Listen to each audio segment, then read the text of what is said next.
Welcome to Mic'd Up with Milken Institute Asia Fellow Curtis Chin in conversation with author Kevin Kwan. What a terrific turnout. It's a jam-packed room. There are people outside waiting to see Kevin. Certainly not me. They're here to see him. I don't know about that. But you know, Kevin, for those of you who don't know, Kevin, congratulations, just made the Time magazine 100 most influential people. And we laugh because it was like from Asia or Asian Americans. Kevin, Kim Jong-un, Xi Jinping, and I think Chloe Kim. So certainly a diverse group.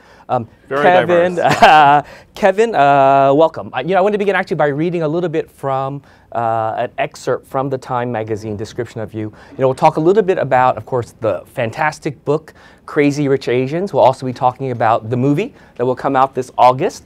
And we're going to talk a little bit about Kevin's life and all. But let me read to you what Constance Wu, anyone who knows what who Constance Wu is. Constance is an amazing Chinese-American actress, also like me from Virginia. And she was the woman asked to write the piece in Time magazine about Kevin. So I'm going to embarrass you and read this a little bit. So, who cares about a piece of jewelry? The dress you wear to a wedding?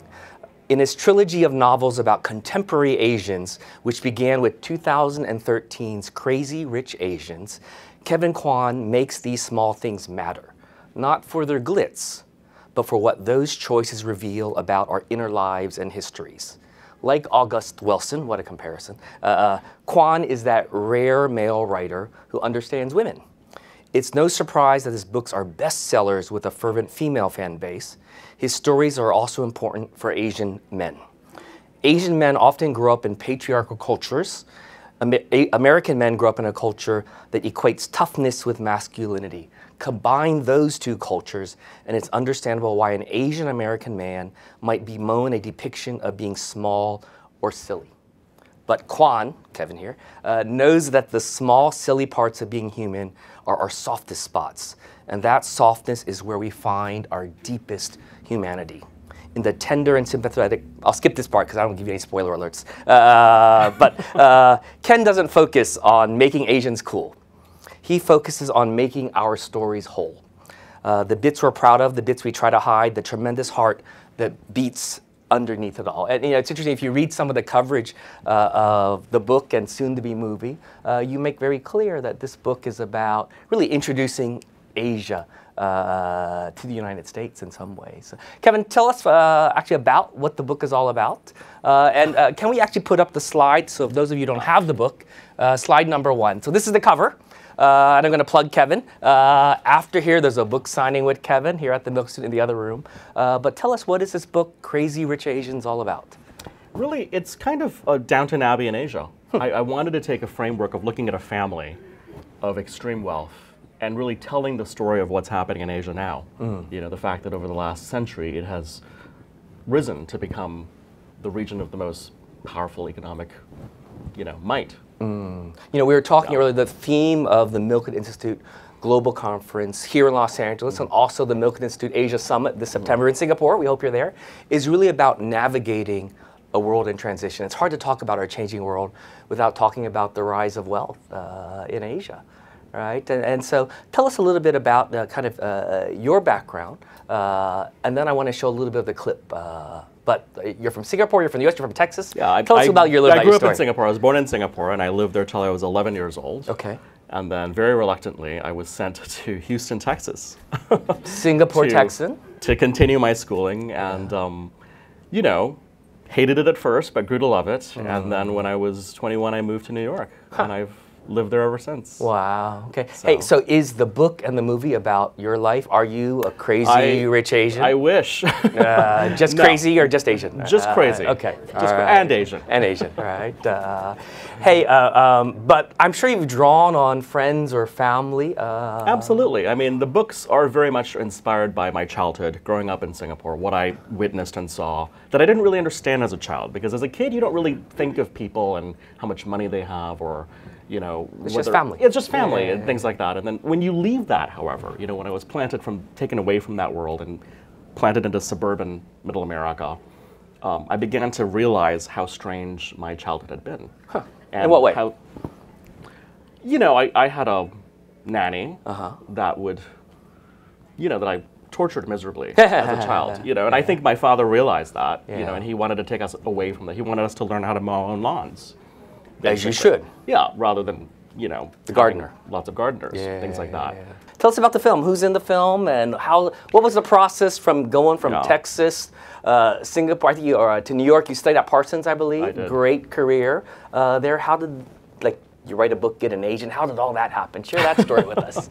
In three seconds or less, right? You get 8 minutes, right? Yeah. But I started writing the book in 2010. I was a design consultant and was balancing all these different, very challenging clients. And I wanted something to escape into for myself. I wanted to write something fun that I could share with my friends.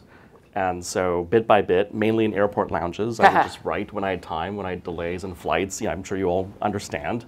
And slowly, in 2 years, I had, half a manuscript. And a very good friend of mine, the author Michael Korda, who is, renowned best-selling author and editor-in-chief of Simon & Schuster at the time, he handed the manuscript over to my brilliant agent, Alexander Machinist, who's sitting right over there. We love our agents. Yeah, absolutely. And she rescued it from the pile that was about to be shredded, actually. And we sat down and she said, I love this story, except I think the ending is very strange and we need to change the ending a bit. And I said, well, what ending? It's only 50% done. Okay. So she said, well, can you finish the rest of the book in about 2 months? And you were working, or you'd already quit your job? Okay. I was working, and I was like, well, you don't say no to Alexandra. So I finished the book in 2 months. Wow. And we took it out to market, and immediately there was a tremendous interest. Wow. And I think it was just the right time. People were ready to read a novel about Asia. And that's what I noticed. There were so many financial reports in the Wall Street Journal, and the New York Times, and The Economist about Asian wealth. Sure. You see all the numbers, you see all the statistics, and I wanted to show the world behind the numbers. Sure. What is it like to be part of a crazy rich family Okay. in Asia at this time when they're struggling with ultra-modern life and these ancient traditions? And that's in essence what a hero has to encounter. Yeah, actually, it's the Milken Institute. We show you numbers. Let's go to slide 3. And so we put together, before coming here, a bunch of different slides on the rise of wealth in Asia. And we'll quickly flip through a couple. So this first slide looks at high net worth individuals, which by this definition is people with $1 million in liquid assets, right? And you'll see, I guess this is just 2014, that now that category of people, Asia now trumps the US. 5.13 million high net worth individuals versus 4.78 in the US. The bottom figure is if you add up all their wealth, and Kevin and I laughed about this, is they don't really know because maybe we don't share with Forbes magazine how much you really have. But even with the shareable data, 17 trillion versus 16 trillion, Asia versus US. Let's go to the next slide. Billionaire breakdown, and this we were also laughing because we were just talking on a Facebook Live interview. And Kevin, what was the figure you had for Chinese billionaires? It was 597. Which is slightly different, actually, than some of the things I get from Forbes. So this, to read it out to people, billionaire breakdown, crazy rich Asians. Asia now has 637 billionaires. US has 563 billionaires. Europe has 342. But the bottom facts for us when we talk about a world in transition were really intriguing. Asia mints one new billionaire every other day.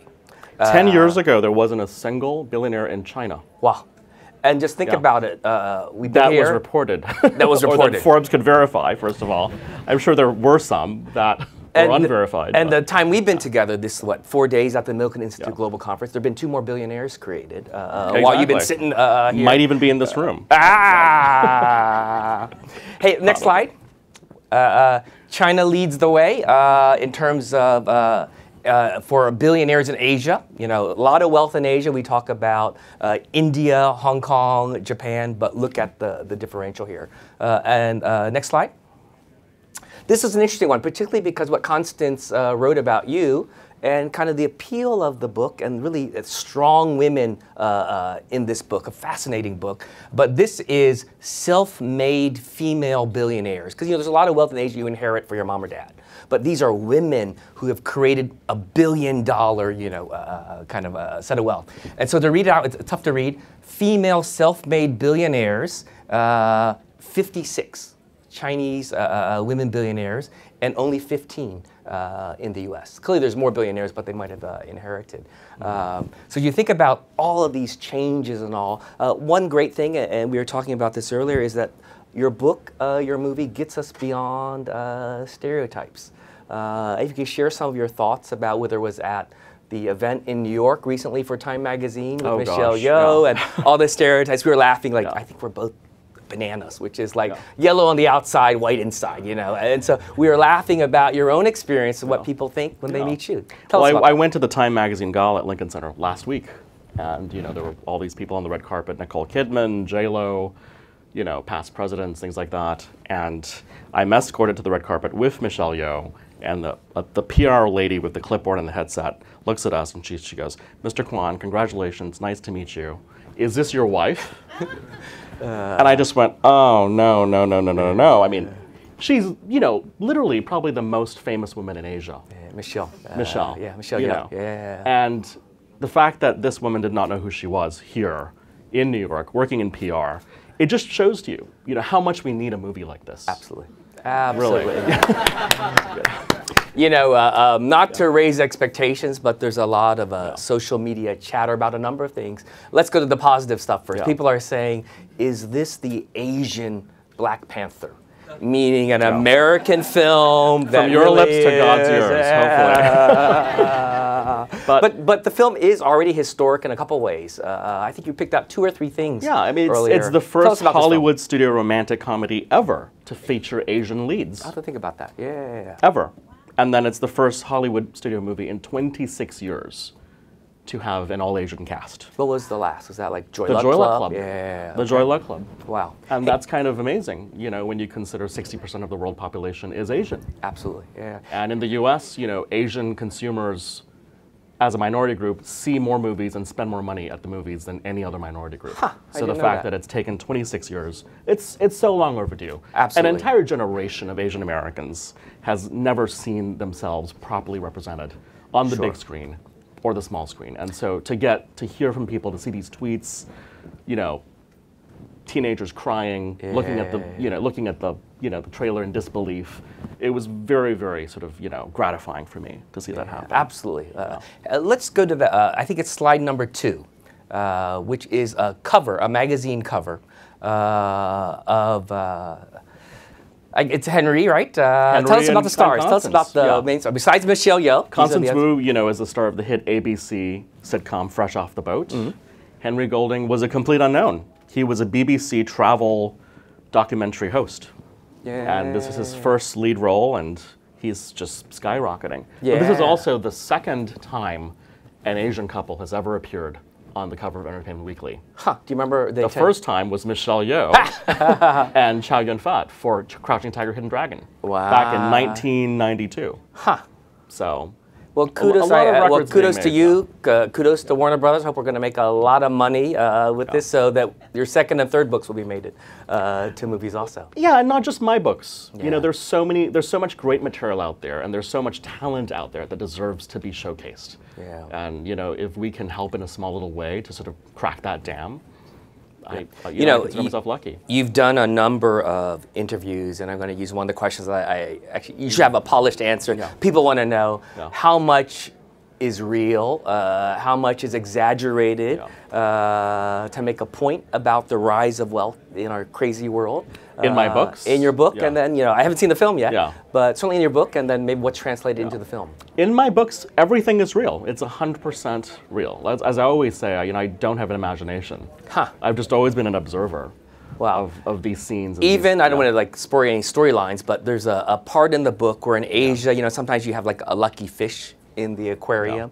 I think there's, I don't know, a $45,000 fish or whatever, and it wasn't really perfect. So the crazy rich family had plastic surgery on the fish to make it look better. Absolutely. Is that true? It was actually a $250,000 Oh my fish. gosh! Yeah. $45,000 is just a bargain. You know, it's a super rare arowana, and you can read. National Geographic did a whole piece on it. Wow. And there are surgeons in Asia who specialize in plastic surgery for pet fish. And so it's quite popular. I guess if it gets me a second $1 billion, that's well worth it. $250,000. There were so many stories that I had to take out of my books because my editor said, "This is not believable. You're going to lose your audience." And I said, "But it's absolutely true. And here are the articles to prove it." You know. Wow, And she said, "You're still going to lose your audience." So, you know, we have to just tamp it down a bit to make it more believable. Sure. Is the book similar, or is the movie similar to the book, or Absolutely. Absolutely. You know, it's you know, I mean, you can tell the whole story of my book. My book has over 25 different characters, complex layering, and this is an hour and 45-minute movie. So it's, you know, things had to be simplified. Some sacrifices had to be made. Sure. But it really does capture, hopefully, the essence of this world. Yeah. And you the know, characters. I tell everyone, you know, follow Kevin on social media. But you'll see, you know, this movie, the clip, you know, I haven't even seen the movie. Yeah. The trailer has actually generated a little bit of controversy in Singapore, for sure, and Southeast Asia. You can talk to me a little bit about what you've read. I don't give a shout out to the trolls, but well, what have you read, and what are they saying about this? It's very valid, you know. So after the trailer premiered, it went viral in Singapore, and there was a lot of complaints that people weren't seeing any characters speaking Singlish. And I don't know if Singlish any is of kind of you like a Singapore have been to amalgamation Singapore. accented It's English. It's a local patois, Yeah. you know, that's sort of a mishmash of lots of dialects with English. Sure. And Singaporeans are very proud of speaking Singlish, and they didn't hear a single word of it. And it's like, it's a 2-minute clip from a 2-hour-long movie. You know, there is going to be Singlish. Yeah. There are Singlish characters in the movie. You're just not seeing that in our little selection here. But the fact that it became such a flashpoint just shows how important it is for Singaporeans to have this movie be authentic. Yeah. What about, you know, there was also some comments, I won't say criticism, but certainly comments that the director, the producer, the casting agent, Henry is not 100% Asian. You know, his father is white. His mom is from Malaysia, from Sarawak. What about all that issue? You know, can you be not Asian enough, or Asian, or, you know, why isn't it Singaporean? It's a Malaysian or a half Malaysian. What was your reaction to that? And I think that speaks to decades of Hollywood not representing, you know, correctly. And for us, it was about finding the perfect character to play Nicholas Young. And Henry is Asian, you know. When Brad Pitt is in a movie and he plays an Irish person or a Czech person, no one screams about it. But the fact that, you know, Henry is Eurasian, part Asian, grew up in Singapore, lives in Singapore, that was a problem for some people. And it's like, why is there that unfairness in how Asians are treated? Why do you Because think? Asians aren't just Chinese. Absolutely. Asians, you know, it's a huge dynamic polyglot of different cultures and people and mixes. Why do you half think? my family's Eurasian, so. Why do you think there is that reaction? Is it we can't Because blame we- Hollywood, or yeah. is that what we learn in school, or what do you think? I think we can blame Hollywood because there's been so little representation in the past that people are desperate to see authenticity on screen. You know, And so were you, I understand completely the sentiment. were you involved in the casting? Tell me about the process from the book to the movie. How did all that work? It was fascinating to sort of get this insider peek. It took 5 years for us to bring, you know, the book came out in 2013. And even before the book came out, there was a lot of interest from Hollywood studios. To their credit, then, right? Yeah, to their credit. They noticed there was a lot of buzz about the book. You know, Barbara Walters, I think, was harassing my agent to get her a copy, an advance copy. Wow. And then Graydon Carter, from what I'm told, gave a copy. Graydon Carter was the editor of Vanity Fair. He gave a copy to Wendy Dang Murdoch. And she was very interested. And so I think when Hollywood heard that she was interested, everyone started coming out of the woodwork. But in the end, I decided to really find the right production team that I could partner with. That would really stay true to the book, stay true to the casting, because, you know, some producers wanted to change some characters to Caucasian. You know, different people had different formulas of how they felt this movie would work. Sell, right? Yeah, like we need to change Rachel to Reese Witherspoon or something like that. But we do like Reese Witherspoon because she comes to the Milken Institute Global Conference. I love Reese, absolutely. You know, I don't think But it'd be a different I film. don't think she's right to play Rachel Chu, quite frankly speaking. So, you know, I wanted to find a really great team, and we did with Color Force and Ivanhoe Pictures. Okay, We yeah. came together, and slowly, over 5 years, we found the best screenwriters.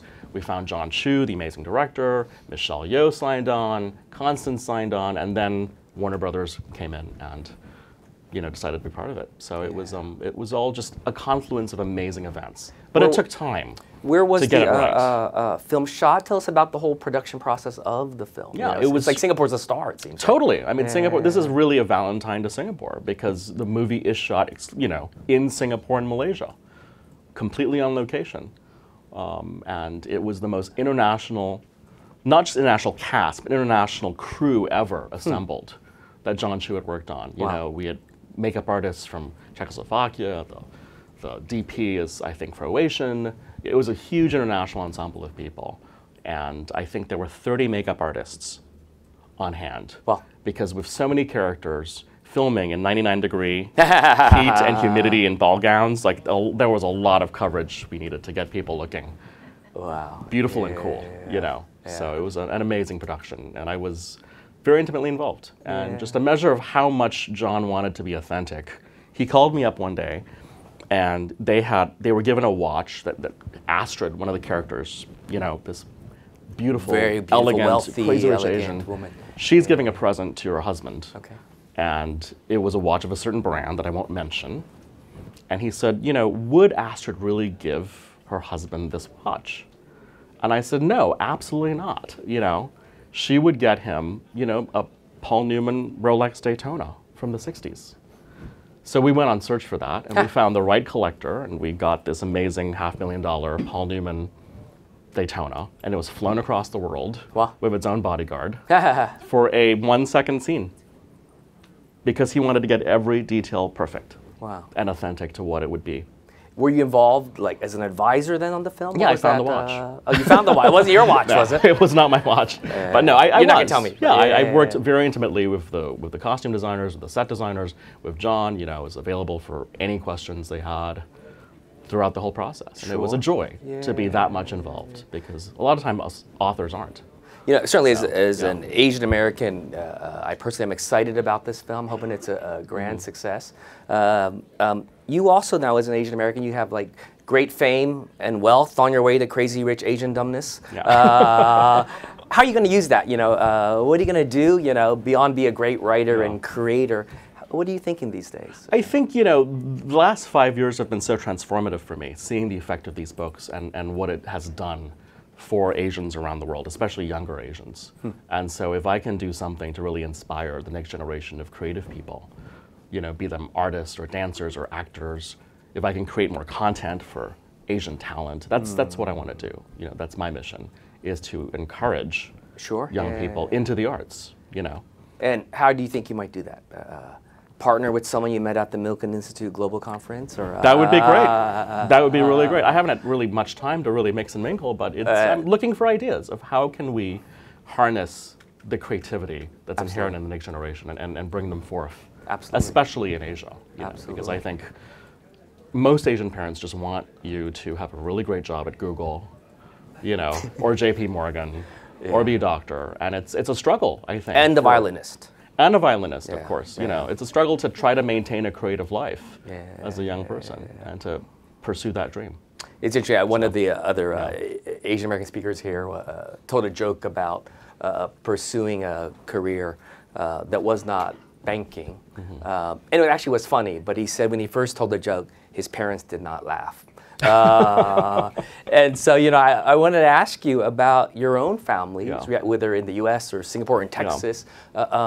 What have they thought about your, in a way, I don't say newfound success, because it's been happening these last 5, 6, 7 years. What has their reaction been? You know, Asian parents, the stereotype, there's always a little bit of truth in stereotypes, because I know my own family. It's like they never compliment you, but you know you're loved and appreciated. How has your family reacted to all this? My mom is sort of like, so what? You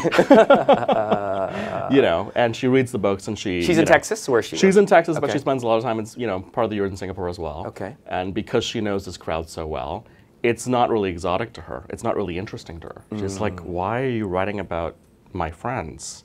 And why is this interesting, you know? But I'll tell you, my brother, who has never, ever complimented me on anything my entire life. Compliments on the book, or not? No, never mentioned the book. You know, last week he sent me an email of congratulations for the first time. Wow, that's great. Because he heard I was speaking at Milken. We like your brother. Yeah, he works for Deutsche Bank, so you know that impressed him for the first time ever. Time didn't impress him. New York Times bestseller didn't impress him, but the Milken. But speaking at the Milken, he couldn't quite believe it. He couldn't quite believe it that it was. You know, he's like, why do they want to talk to you? So. But no, he's been great and supportive. So, yeah. So, what are you hearing from your Singaporean friends? Are they excited, or they're like, "Where's the Singlish?" Or what are you hearing when they've seen now? You know, from my Singaporean friends, they're very excited because they've known the struggle that I've had for the past 5 years getting this movie onto the big screen, and they're all very excited. And I think we'll see what the massive reaction will be when the movie comes out. Yeah. So tell us about the next, they're already out, the other two books. Everyone's heard now about Crazy Rich Asians. What are the names of the other two books? Well, it's a trilogy, and it was always meant to be a trilogy. When I first started writing it, I had this whole story mapped out of this family. But my idea was to use this family and all the drama and the romance and the backstabbing and the scandals to really tell the story of different regions of Asia. So Crazy Rich Asians begins in Singapore, where you have a look into the old money culture, the secret invisible wealth of Singapore, and the Straits Chinese and the overseas Chinese, and also of Asian Americans, of an Asian American experiencing this world through the eyes of Rachel. And the next book, China Rich Girlfriend, goes into the world of Chinese wealth, mainland China. As Rachel gets pulled into finding her family in China, and you get to see all the outrageousness and the level of spending and the level of how they live. These modern-day Chinese oligarchs. And then the third book, Rich People Problems, takes you back to Singapore. Not to help you plug your book. Just out in paperback. Just out in paperback? Yesterday. Hardcover. Yeah. Rich People Problems. And this is the end of the trilogy. It is the end of the trilogy. But here you get to meet the wealthy in Thailand, the wealthy in the Philippines, the wealthy in Malaysia, and then it circles back to Singapore as well. So hopefully in the 3 books you get a grand tour of Asia and really see the diversity and how different these different wealth cultures are and how they're sort of rubbing up against each other, competitive against each other, and also supportive of each other. For me, actually I've read all 3 books.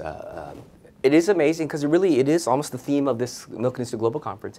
It's about a world in transition, but it's actually also about an Asia in transition. Sometimes we lump Asia all together, but from that Southeast Asia focus of the original book to the great wealth, as we saw in the slides, that's being created in China, not just old families, but women are creating great wealth, and then spreading to some of the other markets. It was interesting, you had said to me earlier about where the book is successful in demand. U.S., I guess, is #1? Oh, yeah. I mean, U.S. is definitely my #1 market. And how are they buying it online, or what have you seen with the book sales? They're buying it in all sorts of ways. I mean, online books have become really the future. So I think something like 60% of my sales now are really ebook. Online? Yeah. Wow, okay. Yeah. And, the rest, physical books are hopefully not becoming the relic, but, you can see the sales change. And then, all over Asia, of course. The Philippines. Yeah, tell me about that. It was really interesting. You were saying to me earlier that one of the biggest markets and big interests was from the Philippines. I don't know, maybe because Philippines and America were so similar in many ways. Well, I call them the super fans. The Filipinos? Yes. Why is that? Because they are the most westernized of the Asian cultures, having had the Spanish influence and the American influence. So they get all the American jokes, but they also understand all the Asian jokes. They get both sides of the story. And it doesn't hurt that I have some crazy rich Filipinos. Well, it's funny because Kevin knows I used to live in the Philippines for 4 years. And in the 3rd book, you actually name some of my friends. They are not cleverly disguised. You name them by name, but it's really flattering. So they I don't know what you're talking about. Hostess, and one of the big questions in the Philippines is super celeb interviewer, media star Chris Aquino in the movie? Is she, or can you say, or you can't say? She is definitely in the movie. Playing herself, or it's another character? She is a highlight of the movie. Is she really? For me, she's a highlight. Sure, right. Because this is going to go viral in the Philippines once you mention Chris Aquino. Yeah. So I hope so. She doesn't need my help, though. Everything she does goes viral. So it's... But a really, pleasure to have her in the movie. And yeah, I mean, it really is an amazing, actually, a story arc. I mean, we were talking earlier about how do you describe in a sentence this movie, and it's about a family. It's a love story. Yeah. It's about a family, but it's also about, indeed, an Asia in transition, a world changing, moving beyond those old stereotypes. It's about a family in transition, you know, that over the so. past century has been hit by crazy rich wealth. And how do you adjust to that? Yeah. How do the new generations adjust to the responsibility of wealth in an ever-changing world? Yeah. So earlier we had, in another interview, the question came up, what would you say now to your 23-year-old self? After this wealth and fame, you know, what have you learned? What advice might you give to your 23-year-old or another aspiring writer or Buy somebody Apple. out there? Buy Apple. Buy Apple and never sell it. And that was probably the advice at the Milken Institute 23 years or 21 years ago and all. Hey, we're going to open it up for questions in a little bit. But anything else you want to share with me about the movie or the book or what lies ahead for you? Well, my new challenge now is a TV show. Oh, tell me about that. What's that? After writing 3 books, the new challenge is to really create for TV. TV is such an amazing, I think we're in a golden era of television, and it's a chance to tell new stories and really expand them in a way that you can't with movies. So, that's is there a deal in the works? Yeah, or, I'm making a TV show with STX Entertainment, and it's going to also have a lot of East-West influences. Okay. And that's all I'm allowed to say about it at this moment. What's the target date? Or you can't even say that right now. Can't even say that right now. Okay, But well, that's a big adventure. Yeah, that is hopefully going to be another great success. Hey, so I do want to open it up to questions, and I think we have a mic or two. Does anyone in this audience have a question? Sure. This gentleman in the back. Say who you're with. My name is Rich Green. I know him. Yeah. But we don't know you. Who are you with? I'm with ICM Partners. Okay. And a question for you. You mentioned the responsibility that comes with this newfound wealth. Where does philanthropy land with the Asian wealth now? And is it regional or is it global?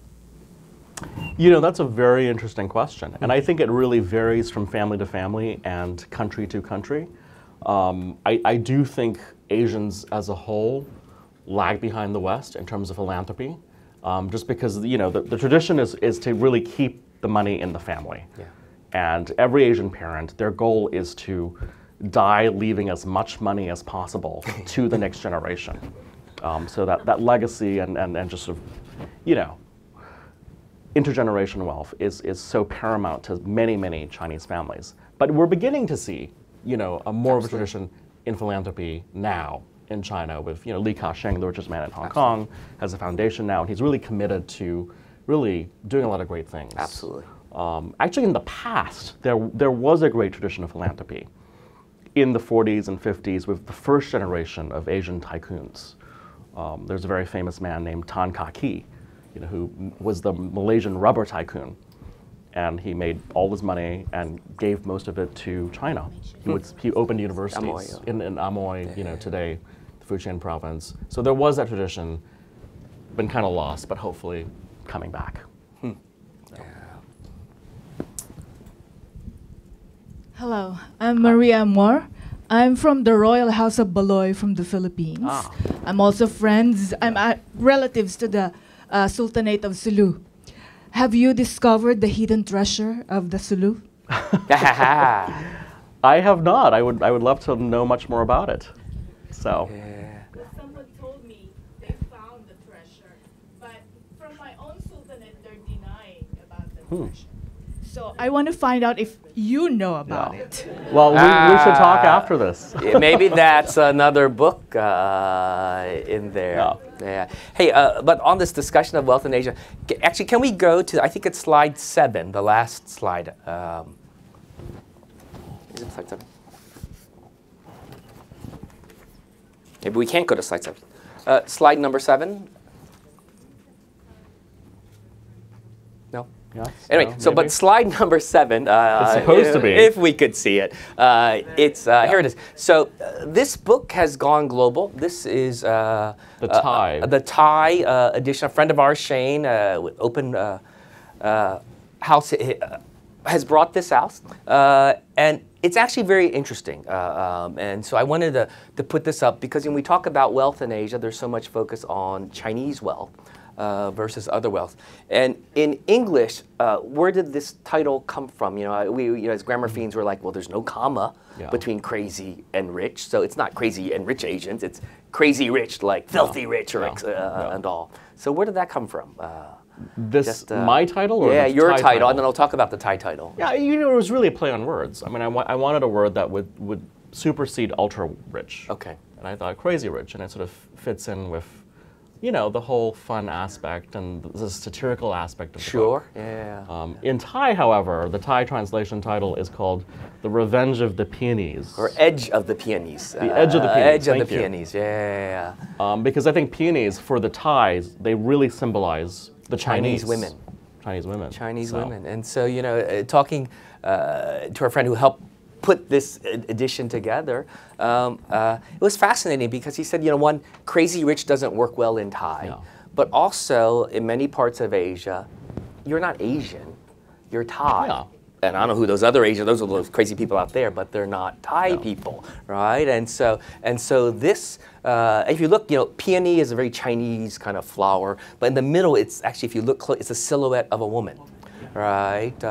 And so how many languages is this book out in now? I think 19 at the moment. Yeah. And what comes next? Is there yet a Chinese edition? There is. Okay. There will be a Chinese edition this year. Wow. Okay. Yeah. Very And so for excited me, about it's also about the stereotypes. There's many stereotypes also in Asia Yeah. about Chinese or Japanese or Yeah. Koreans, and my hope is that this also addresses that. I hope so too. Yeah. Hey, there was a question here in the front.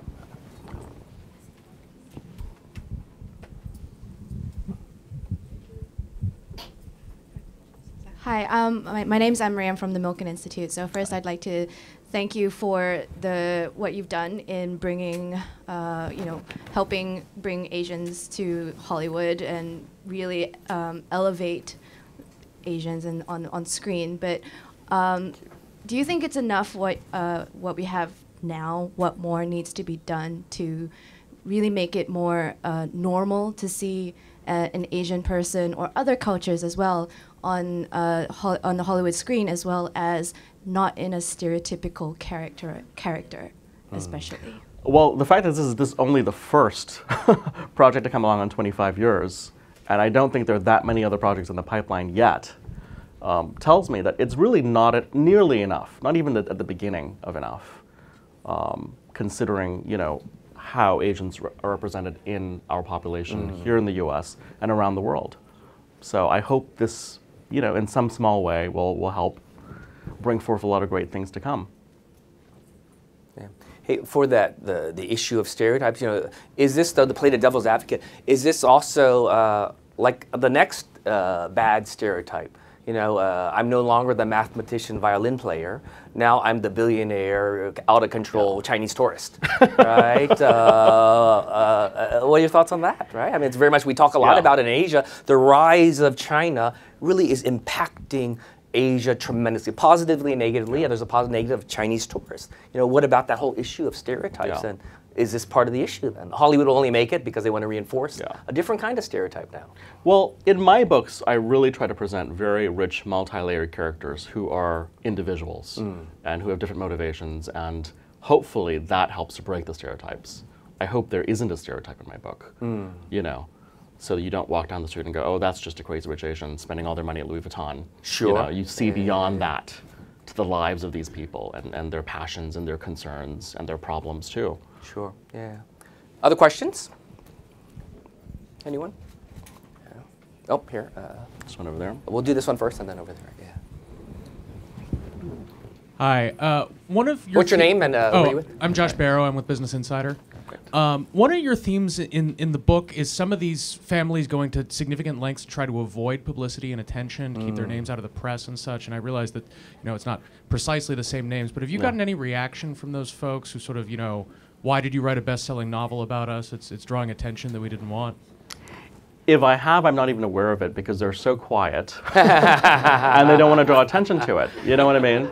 So there is this, omerta. You know, this they don't talk about it. You know, the first rule of being a Crazy Rich Asian is to never admit you're a Crazy Rich Asian. We are saying So- Crazy Rich Asiandom, it's like Fight Club. You don't talk about it. So I have not personally experienced any blowback of the sort, but I have met many, you know, very significantly wealthy Asians around Asia who come up to me and say, "Oh, I know I'm in your book." You know. They're like And proud of being in your book. Yeah, they're proud of being in my book, and they're not, because I know everyone who is in my book. But so there are people claiming to be in my book now. So I take it as a compliment that I haven't. You know, it's a satire. It's a fun book, and I'm not out to. You know, there's no axis to grind. I'm not revealing any deep, dark family secrets. But hopefully, I'm giving people, you know, a really fun, entertaining ride and a peek into this world. Yeah, absolutely. Hi. Oh, hi, my name's Elsie. I'm from Indonesia, and I want to thank you as well for your bringing to light Asians. Thank you. have a question about the stories that were left out of this book. Are you eventually going to release those? You know, it's interesting. I've actually been thinking about them because Crazy Rich Asians was actually about 250 pages longer than it is now. You know, some stories had to be left on the cutting room floor because there's a psychology to the thickness of a book, if you can imagine that. You know, when I first was trying to get the first book published, the publisher said it needs to be about this thick. If it's this thick, no one will read it as a first novel, you know, unless, you know, you're in your third novel and you're Cormac McCarthy or something like that. So, you know, we'll see. We'll see if those stories end up somewhere else. Yeah. Maybe in a TV show. Yeah, but the stories are in the book, right? It's just to simplify it for the film, they're just not in the film? Or there was some footage you filmed for the film and it was edited out, or? I don't think I can talk about that. But you know, when it's such an amazing hit, Yeah. it'll be like the director's cut. Totally. Yeah. And there'll be another 22. I think John's cut his first cut was 3.5 hours long. Oh my God. You know, and then he had to bring it down to 2. Wow. So there, LC, there is, I think, another film coming out there. Yeah. Right. So, there was another question back there, or? Oh, yes, please. Hi, I'm Helena from Temasek, from Singapore. I'm also an Asian American, originally from Hong Kong. Okay. I'm now living in Singapore, and I also want to say thank you for writing the book and what you're doing. Just wondering, do you intend to be in Singapore and Hong Kong, you know, to promote your book or the movie, or? We'll see. They have to invite me. I can't just. Is Temasek inviting him to come? That's my other question, and I think we can have this offline. Thank you. Yeah, I think there's a question over there. Yes. I have. Oh, yeah. Hi, born in Russia, raised in U.S., so a lot of this resonates, and Yeah. I love the stories. Can you tell us a story that was maybe too far-fetched to make it into the book and the movie? A story that was too. I mean, there were so many. There was a storyline involving, you know, a business scam and a mistress that was sort of based on a true story that I'd heard that did not make it into the first book. But it was a very famous swindle. But in the second book, there's spoiler yeah. alert, there's a mistress and there's totally, all kinds yeah. of things going on True. in that one. Yeah. Yeah. But Can't say more. can't say more. Can't say more. Yeah. Yeah. Next, anyone else? Hi, I'm a teacher, actually, a little fish out of water here at the conference. Yeah. What's your name? But, my name's JD Gladden. And I am wondering, I'm really curious about your mission to harness the creativity of the next generation. And I'm wondering, particularly with Asian culture, but even in American culture, how you plan to, or if you have any ideas for combating some of the sort of more rigid mindsets around just getting into Stanford and sort of checking boxes in order to do that.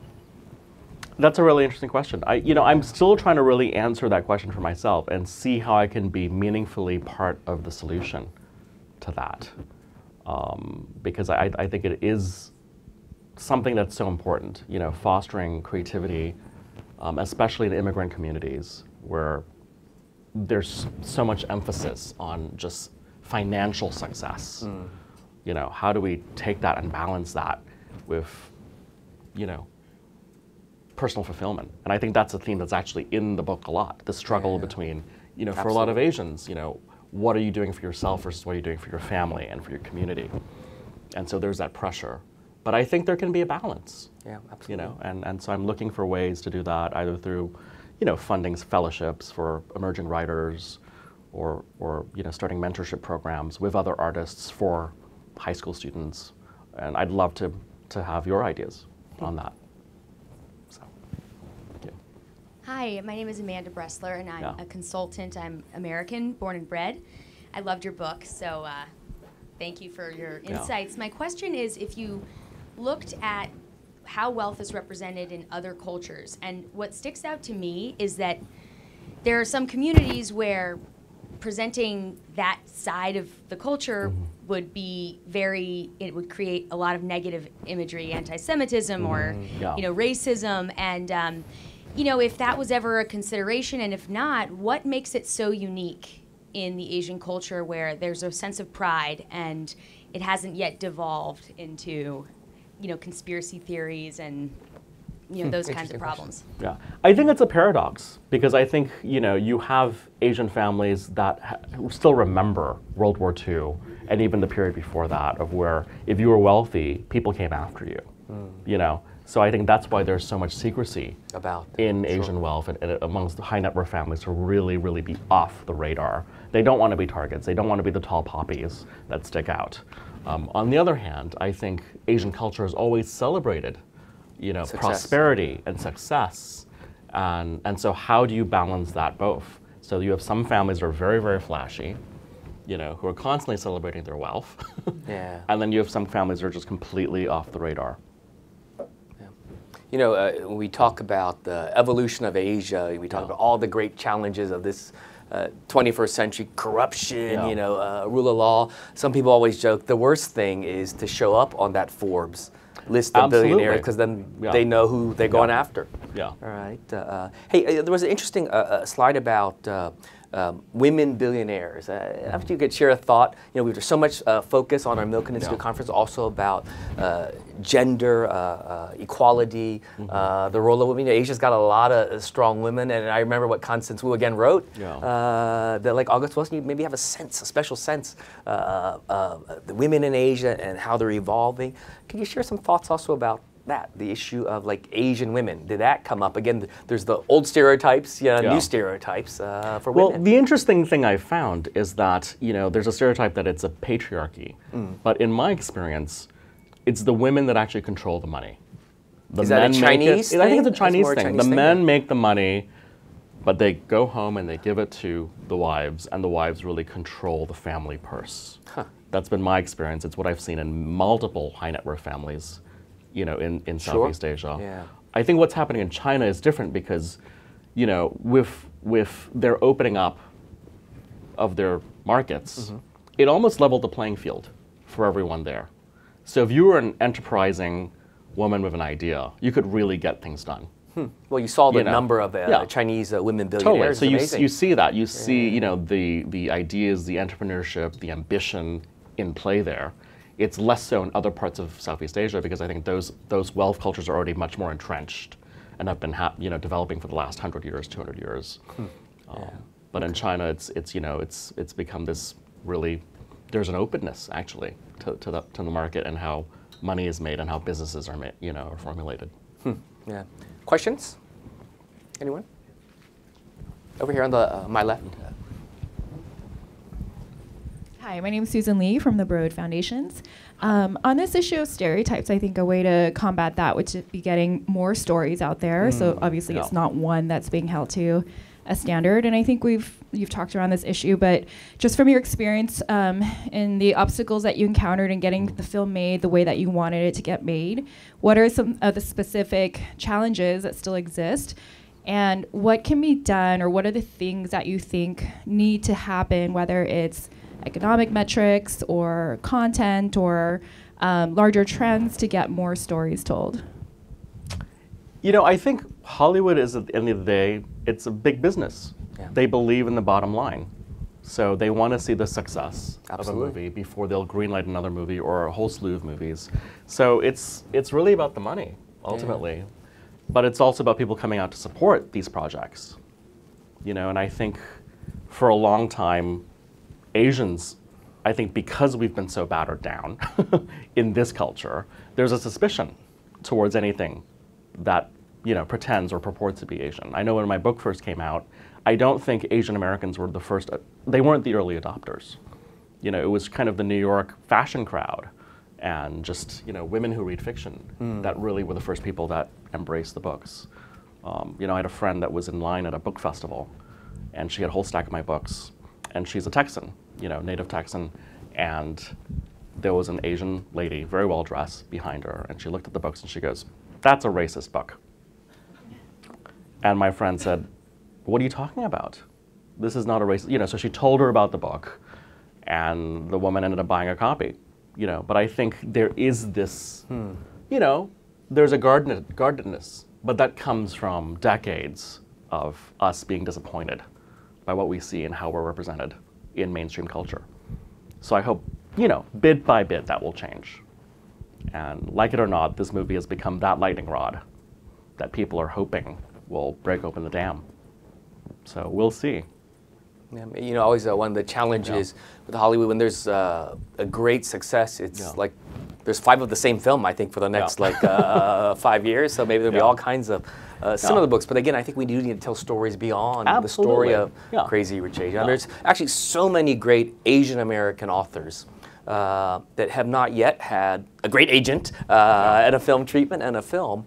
But there's a diversity of Asian American stories, and I hope you're leading the way there. Right? Kudos to you. Oh, thank you. I hope so too. Yeah. I think we have time for just 1 or 2 more questions. Anyone else? Yes, sir. Hey. Hi, Kevin. Hi. Thank you and congratulations on the book. Tell us who you are. Oh, I know who you are.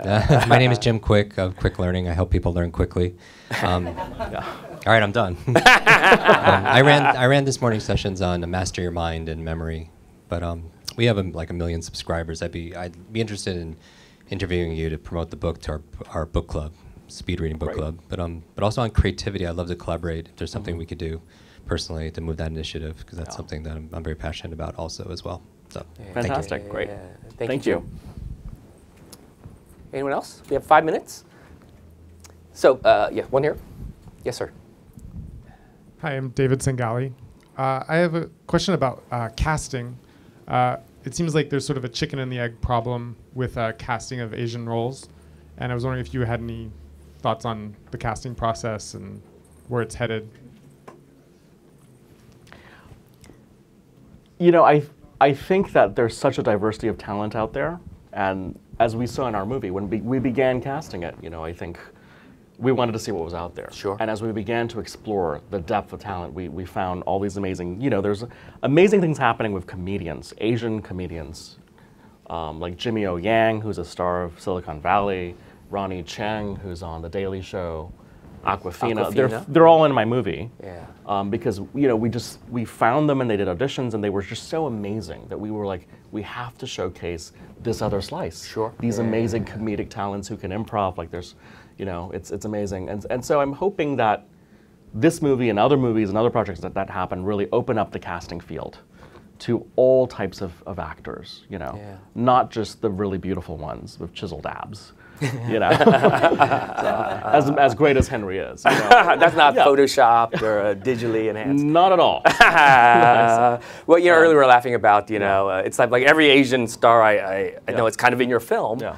But my hope to the question that there actually was a casting process, meaning there were so many other Asian actors and actresses that weren't able to make it into the film. But indeed, they're out there, but we need the properties and things to get them up there. And hopefully they're not just cast because they're Asian. Right, I mean that's the other bigger challenge when you think about Asian actors. And here, clearly, they're all playing Asians. But you can play a role that's not just written But I for think Asians. it was also important to, for example, you so seldom see Asian men in American movies as romantic leads or as objects of interest. Asian men are usually computer geeks or doctors or things like that. So to see an Asian heartthrob shirtless, that was, I think, an achievement. In a way. Because it hopefully will help, break the stereotypes. And on that note, us two heartthrobs, Asian American heartthrobs, we have to bring this great session to a close. Hey, Kevin, you know, I mean, the Milken Institute Global Conference, it's really a diversity of people around some of these great issues are changing world. You know, we're going to do something similar in Singapore in September. About navigating this world in transition. We hope you can make it. But certainly I'll be tuning in to the film, and I hope everyone watching this online or in this room also knows the date, August 17th? August 17th. Yeah, thank you so much, Kevin, for joining us at the Milken Institute. Thank you for being here, really.